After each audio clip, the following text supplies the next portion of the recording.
Whistleblowers say many alien pilots aren't real beings at all, but living drones controlled from a distance. Strange? Yes.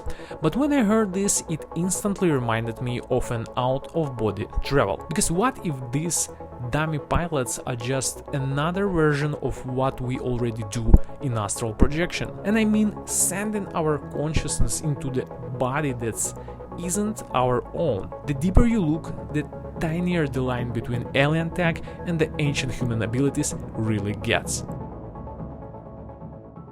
Recently, I was reading another confession of a whistleblower who claimed to be a part of a UFO retrieval team that along his career in the agency saw a lot. But what particularly drew my attention to his story was his claim that he interacted not only with the craft, but with its pilots. You know, those classic weak body, big head gray aliens. And I don't want to go into much detail, but according to him, when he and his team first recovered pilot bodies at the alien craft crash site, one of the pilots was still alive. He was able to move, walk, and even make some sounds. Again, according to the whistleblower. Unfortunately, the pilot died a week later after the crash due to inability to eat and drink human food. The pilot also wasn't able to share any information or speak any language or use any other possible way for communication. An autopsy of the pilot's body revealed a complete absence of internal organs, the presence of an underdeveloped nervous system and cerebral cortex, and a semblance of a simplified digestive system. And while this was the first ever encounter of the pilots by our whistleblower, he claims that later on he and his team began recovering alien bodies more often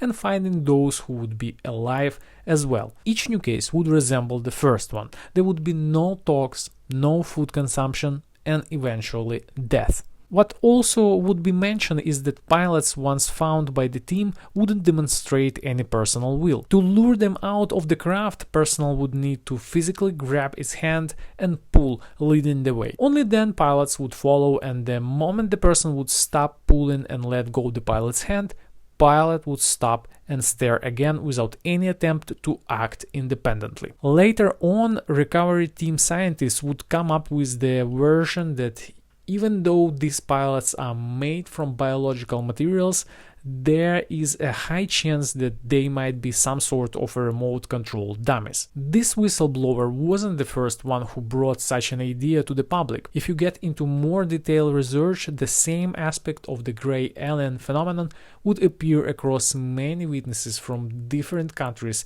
and cultures scattered at least around the last 100 years. And if to take in account stories of interactions with the visitors from ancient Sanskrit text, the same dummy theory would expand its existence to a couple of thousands years.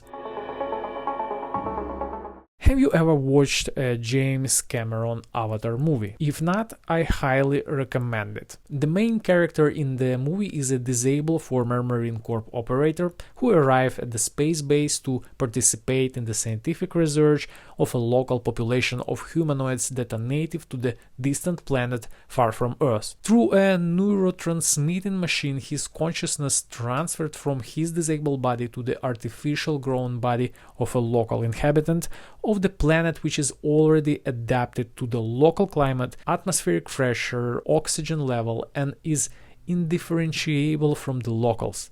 Basically, a perfect biological machine for the infiltration job without risk to the primer original body of the operator. The Avatar movie was released in 2009. I don't know where the James Cameron drew his inspiration from, but I need to admit, his futuristic vision far exceeded the boundaries of the collective reality tunnel and gently pushed our imagination into the fantasy world of what humans could be capable of in the future. But was it really a fantasy? Or maybe indeed James Cameron predicted our future? Let's leave the conspiracies aside for now and for a brief moment move on to what we know for sure is real, and we'll try to see a curious pattern. I would like to point to a trend that I saw while being in the war zone in Ukraine. As if often happens Throughout human history, war acts as a powerful catalyst for technological progress. I vividly remember how before 2022 flying drones was something expensive, rare, and used by a small group of professionals and fans in the few very narrow industries. And now how rapidly we accelerate from using slow regular commercial drones like DJI Mavic 4 that would cost up to $3,000 US just to conducting reconnaissance missions and adjusting artillery fire or dropping grenades on the enemy lines, to an FPV drones that would cost around $100, would have extreme maneuverability, will develop flying speed up to 200 kilometers per hour, and could destroy a tank that cost millions of dollars. But the most impressive part of this new technology was the man himself. A regular guy who in civilian life could be a simple waiter in a restaurant where you came to have a dinner, after just a few dozen hours of training would turn into skilled pilot, the intelligence behind this soulless flying machine. Both the drone and the pilot would complement each other and create a dangerous symbiotic union, the cold mind of human and his flying deadly extension on the battlefield. And while it is still far from what we saw in the Avatar movie yet, the path is marked and the foundation is already in place.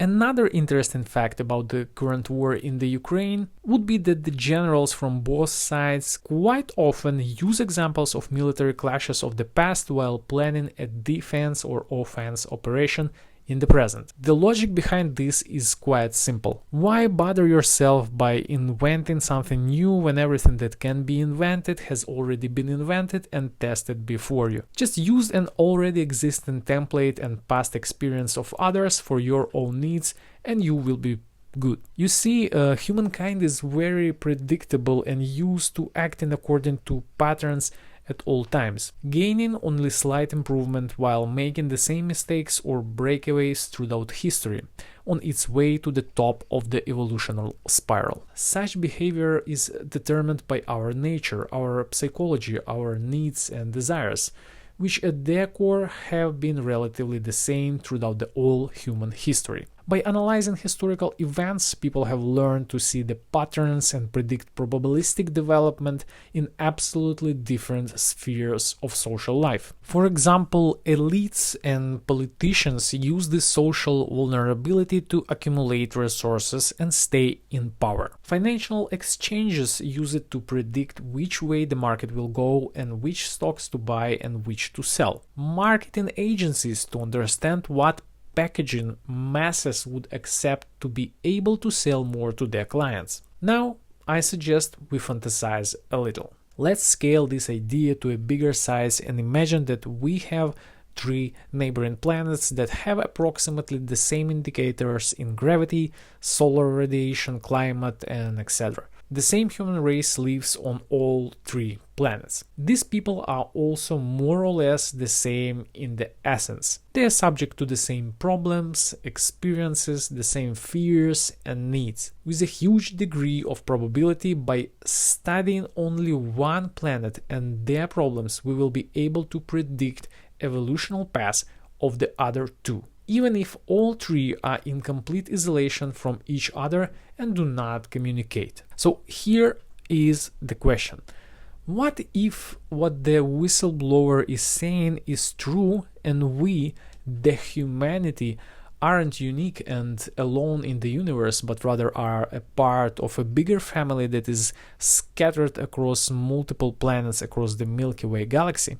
We can state that there is a high probability that the humanoid species that would live on another planet will have a more or less similar path of social development, a similar history, make similar mistakes, and make a similar technological breakthroughs. So it is possible they might also at some point of their history come across the drone technology. But being, let's say, only few hundred years ahead of us, they improve the drone production and figure out how to make this dummy dolls that can be used for piloting a craft, collecting probes, doing manual job, or even conducting risky missions with the boots on the ground without any risk to a real pilot behind the dummy. And now they researching us without real care about if some of their craft will crash. In such cases, the pilot will just disconnect from the drone, leaving a soulless dummy behind and leaving us clueless and frightened of our new find.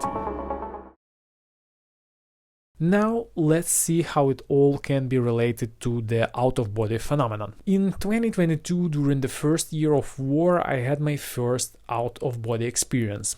I wasn't asking for it, but it was such a significant event that it triggered me to find explanations of what it was rather than accept it as a God's providence or just a hallucination. After investing a few years into my research, I eventually learned how to initiate an out-of-body experience on my own by my own will. And while having a very practical, down-to-earth take on out-of-body experiences instead of a spiritual spin, I learned how to initiate it based on a very real sensation in your physical body that after short training everyone can do. By the way, if you are interested in learning how to astral project and have an out-of-body experience, check my other videos where I share more insights from my practice. And if you will realize that you want to take out-of-body experience seriously and learn how to do it, consider subscribing to my inner circle on Patreon. There, I'm sharing all my practical knowledge, and under my surveillance,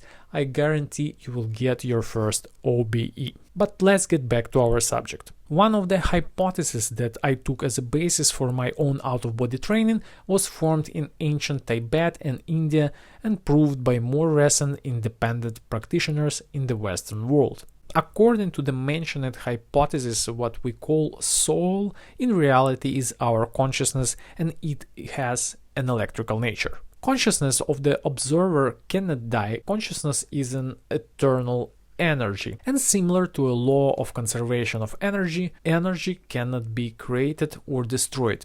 It can only be transferred from one form to another, or transferred from one object to another. Basically, what it means that your soul, the real you, always was around since the creation of all that is. So our consciousness isn't property of a body, rather the body is the property of its consciousness, and it can leave the body aside, travel in space and time, and return back. Those who are more brave and open-minded even discuss a theory that our soul, aka consciousness, is broadcasted into our body from somewhere else, perhaps another dimension, bringing as example the familiar symbiosis of pilot and a drone. Now, let's get a bit more specific and take a closer look at the electrical soul inside our body.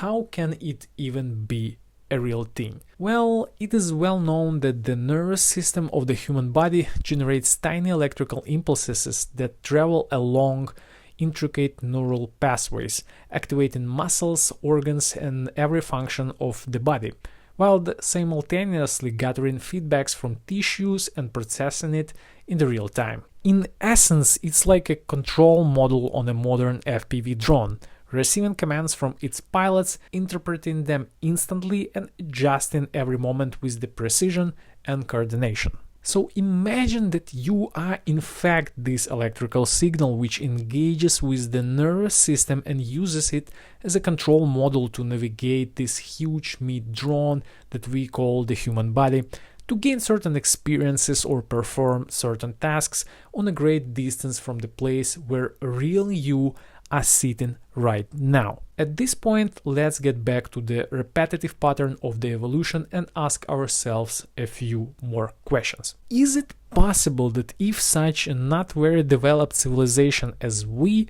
guessed about the possibilities and features of the human soul or consciousness, that our neighbors in the galaxy that are ahead of us by several hundred years have long ago learned about it too and now actively use such features of their own souls, linking it with advanced technologies. Maybe what we see in case of a dummy pilots is exactly how our space cousins move their consciousness between different bodies. The natural one that was given to them at the birth and the fake one that they use as drones. And if they figure out how to do it, then it means that we are on the right path, and the next iteration of our tech might will be a soul base. Let me know what you think in the comments, and if you like this theory, I would suggest checking my other video where I discuss my own experience related to this topic and why I'm convinced that human soul have an ability to be a pilot of other synthetically grown bodies. Link will be in the description. See you at the next one.